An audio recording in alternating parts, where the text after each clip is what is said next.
अगर आप भी अपनी जिंदगी को आसान बनाना चाहते हैं तो जल्दी से सब्सक्राइब कीजिए ब्रिज कन्या को। ये 5 पेड़ पौधे जड़ से उखाड़ कर फेंक दे, नहीं तो धन का नाश कर देंगे। दोस्तों, कुछ पेड़ पौधे ऐसे होते हैं जो आपको अपने घर में भूलकर भी नहीं लगाने चाहिए। आप किसी भी धार्मिक स्थल पर या किसी और स्थान पर इन्हें लगा सकते हैं, लेकिन घर में इन्हें लगाने की भूल ना करें। कौन से हैं वो पौधे जानेंगे हम आज की इस वीडियो में। इसी के साथ मैं आपको बताऊंगी कुछ ऐसे पौधों के बारे में जो आपको अपने घर में जरूर लगाने चाहिए। तो पूरी जानकारी के लिए इस वीडियो को अंत तक जरूर देखिएगा। नमस्कार दोस्तों, स्वागत है आप सभी का एक बार फिर से। दोस्तों, सच्ची श्रद्धा से कमेंट्स में जरूर लिखे हर हर महादेव। दोस्तों, जब सृष्टि का निर्माण हुआ था तब जीवित वस्तुओं में सबसे पहले उत्पत्ति वृक्ष की ही की गई थी। इसीलिए हिंदू धर्म में वृक्षों का सबसे अधिक महत्व बताया गया है, क्योंकि पेड़ पौधों और वनस्पतियों द्वारा हमें जीवन उपयोगी हर वस्तु मिलती है। हमारा जीवन ही पेड़ पौधों पर निर्भर करता है, क्योंकि वृक्षों से ही हमें प्राण वायु तथा अन्य महत्वपूर्ण सामग्री प्राप्त होती है। चारों ओर फैले हरे भरे पेड़ पौधे वातावरण को शुद्ध करने के साथ साथ हमारे मन को भी राहत पहुंचाते हैं। पेड़ पौधों से निकलने वाली सकारात्मक ऊर्जा से हमारे आसपास के वातावरण में मौजूद नकारात्मक ऊर्जा भी समाप्त हो जाती है। वास्तुशास्त्र में पेड़ पौधों का बहुत महत्व बताया गया है।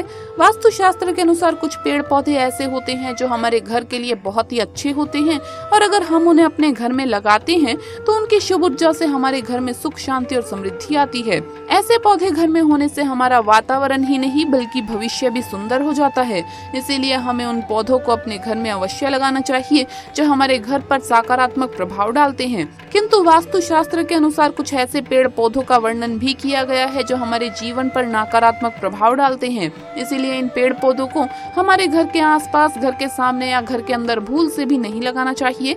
आज के इस वीडियो में हम आपको कुछ ऐसे ही पौधों के बारे में जानकारी देने वाले हैं जो वास्तुशास्त्र के अनुसार शुभ या अशुभ होते हैं। तो चलिए जान लेते हैं पेड़ पौधों का हमारे वास्तु पर क्या प्रभाव पड़ता है। लेकिन उससे पहले आपसे रिक्वेस्ट है कि वीडियो को लाइक करें, अपने दोस्तों के साथ शेयर करें, और अगर आपने अभी तक चैनल को सब्सक्राइब नहीं किया तो सब्सक्राइब करके बेल आइकन जरूर प्रेस कर लें। दोस्तों, सबसे पहला है अशोक का वृक्ष। अशोक के वृक्ष को अगर घर के उत्तर दिशा में लगाया जाए तो ये बहुत ही ज्यादा शुभ प्रभाव डालता है।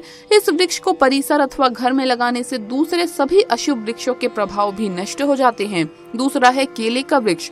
घर के सामने अथवा घर के आंगन में केले का वृक्ष लगाना बहुत ही शुभ होता है। ये वृक्ष अगर ईशान कोण में लगाया जाए तो और भी अधिक शुभ परिणाम प्राप्त होंगे, और अगर केले के वृक्ष के पास तुलसी का पौधा लगाया जाए तो अधिक शुभ फल प्राप्त होता है। ईशान क्षेत्र में लगे हुए केले के पौधे के नीचे अध्ययन करने से किया गया अध्ययन कभी भी व्यर्थ नहीं जाता। तीसरा है कमल का पौधा। घर के ईशान कोण में एक छोटा सा तालाब बनाकर या छोटा सा पोंड बनाकर उसमें कमल का पोषण करने से उस घर में माँ लक्ष्मी का वास होता है, व्यवसाय में बरकत होती है और ईश्वर की कृपा से सुख संपत्ति सर्वदा बनी रहती है। थोड़ी सी मेहनत करने पर ज्यादा सफलता प्राप्त होती है, इसीलिए घर में कमल का होना बेहद ही शुभ माना गया है। चौथा है बरगद का वृक्ष। वास्तु की दृष्टि से ये एक बहुत ही महत्वपूर्ण वृक्ष है। किसी भी भवन की पूर्व दिशा में बरगद का वृक्ष होना शुभ माना गया है। इससे संपूर्ण मनोकामनाएं पूर्ण होती है, लेकिन इस बात का हमेशा ध्यान रखना चाहिए कि भवन पर इस पेड़ की छाया ना पड़े, इससे घर में दुर्भाग्य आता है। वट वृक्ष का घर के पश्चिम दिशा में होना अशुभ माना जाता है। पांचवा है आंवले का वृक्ष। वास्तु की दृष्टि से आंवले के वृक्ष का घर की सीमा में होना शुभ माना गया है। इस वृक्ष को अगर घर में लगाया जाए तो अन्य अशुभ वृक्षों का प्रभाव भी नष्ट हो जाता है। आपने देखा होगा ये पौधा हमारे घर के सामने या घर के आसपास अचानक से उग जाते हैं। छठा है अनार का वृक्ष। घर में अगर फल देने वाला अनार का वृक्ष लगाया जाए तो शुभ परिणाम प्राप्त होते हैं, लेकिन ये वृक्ष आग्नेय तथा नेतृत्व कोण में नहीं होना चाहिए। कहीं कहीं पर अनार के वृक्ष का घर में होना अशुभ कहा गया है, लेकिन ये नियम सिर्फ और सिर्फ बंजर जाति के अनार के वृक्ष पर लागू होता है। अर्थात जिस अनार के वृक्ष को फल नहीं लगते, ऐसे अनार के वृक्ष का घर में होना अशुभ होता है। हल्दी का पौधा है अगला पौधा। हल्दी का पौधा घर की सीमा में होना अशुभ माना गया है। शास्त्रों में तो यहाँ तक भी कहा जाता है कि अगर घर में ये पौधा अपने आप उग जाए तो भी इसे तुरंत उखाड़ देना चाहिए। आप इसे कहीं और लगा सकते हैं, चाहे तो किसी धार्मिक स्थल पर लगा दीजिए या जल में प्रवाहित कर दें। हल्दी के पौधे को घर की सीमा में कभी भी नहीं रखना चाहिए, अन्यथा अशुभ परिणाम प्राप्त होते हैं।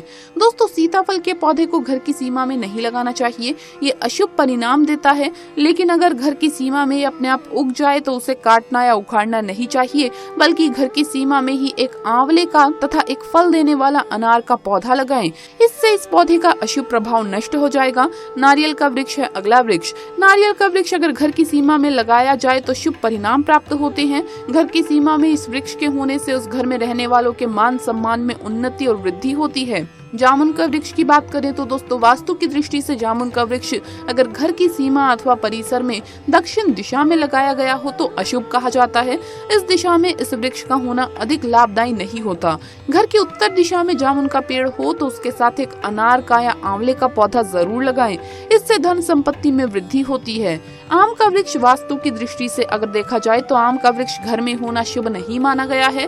फिर भी अगर ये वृक्ष हो तो इसे काटना नहीं चाहिए, बल्कि इसकी जड़ों में काले तिल डालकर जल चढ़ाना चाहिए। साथ ही साथ घर अथवा परिसर की सीमा में ही निर्गुड़ी का एक पौधा लगा देना चाहिए। ऐसा करने से इस वृक्ष का अशुभ प्रभाव नष्ट हो जाता है।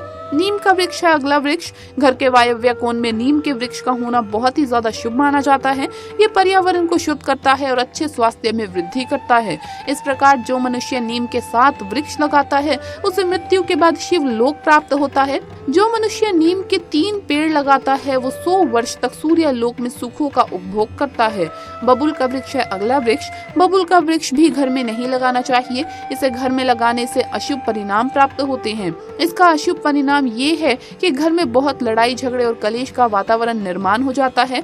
दोस्तों अरंडी का पौधा है अगला पौधा। वास्तु की दृष्टि से एरंड के पौधे का घर की सीमा में होना बहुत ही अशुभ होता है। अगर ये पौधा घर में होगा तो घर में निवास करने वालों के कार्यों में सदा ही बाधाएं उत्पन्न होने लगेंगी। अगला पौधा है गुलाब का पौधा। वास्तु शास्त्र के अनुसार कांटे वाले पौधे को घर में लगाना अशुभ माना गया है क्योंकि इसका अशुभ प्रभाव पड़ता है, लेकिन गुलाब का पौधा अशुभ माना नहीं गया। घर में बेल या गुलाब या ऐसा गुलाब का पौधा जो बेल के रूप में होता है उसका होना अशुभ माना जाता है। वरना आप गुलाब का पौधा घर में जरूर लगाइए, माँ लक्ष्मी को आकर्षित करता है ये पौधा। दोस्तों वास्तु शास्त्र में कहा गया है कि पपीते का पेड़ घर में नहीं लगाना चाहिए, ये अशुभ परिणाम देता है। अतः ये वृक्ष अपने आप ही उग गया है तो शुरुआत में ही उसे खोद कर किसी अन्य स्थान पर लगा देना चाहिए। लेकिन अगर ये बड़ा हो गया है तो इसे काटने की बजाय उस समय का इंतजार करना चाहिए जब इसमें फल आना बंद हो जाए। और जब इसमें फल आना बंद हो जाए तो इसके तने में एक छेद करके उसमें थोड़ी सी हींग भर देनी चाहिए। ऐसा करने से स्वतः ही ये पौधा सूख जाएगा। तो दोस्तों ये थे वो पेड़ पौधे जो हमें घर में नहीं लगाने चाहिए। इसी के साथ हमने आपको बताया कि कौन से पेड़ पौधे आपको घर में लगाने चाहिए। साथ साथ आपको कुछ बातों का भी ध्यान रखना चाहिए कि आपके घर में जो भी पेड़ पौधे लगे हैं वो कभी भी सूखने नहीं चाहिए, हमेशा उन्हें पानी देते रहें। पेड़ पौधे हमेशा हरे भरे रहने चाहिए।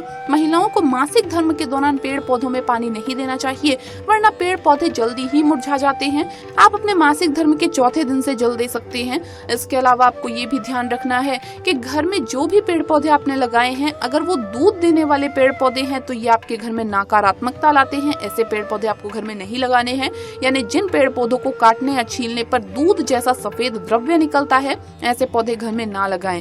तो दोस्तों आपको ये वीडियो कैसा लगा हमें कमेंट्स में जरूर बताएं। इस वीडियो को लाइक करें, अपने दोस्तों के साथ शेयर करें और अगर आपने अभी तक चैनल को सब्सक्राइब नहीं किया है तो सब्सक्राइब करके बेल आइकन जरूर प्रेस कर ले। जल्द मुलाकात होगी अगले वीडियो में। हर हर महादेव, जय महाकाल।